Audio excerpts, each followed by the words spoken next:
আসসালামু আলাইকুম, কেমন আছেন সবাই? এখানে আমি দেখতে পাচ্ছেন বাদাম ভাজি করে নিচ্ছি। আর এখানে গুঁড়া চিংড়ি, এটাকেও ভাজি করে নিচ্ছি। এগুলো দিয়ে ভর্তা হবে। আর এখানে হচ্ছে অনেক রকমের ভর্তা।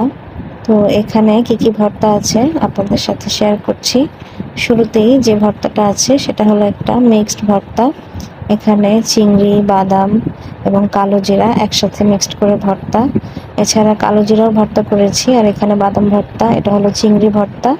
আর এখানে ছোট মাছ ভাজা। আর এরই পাশে রয়েছে কলার মোচার ঘন্ট। কলার মোচাটাকে সিদ্ধ করে ব্লেন্ড করে তারপরে রান্না করা।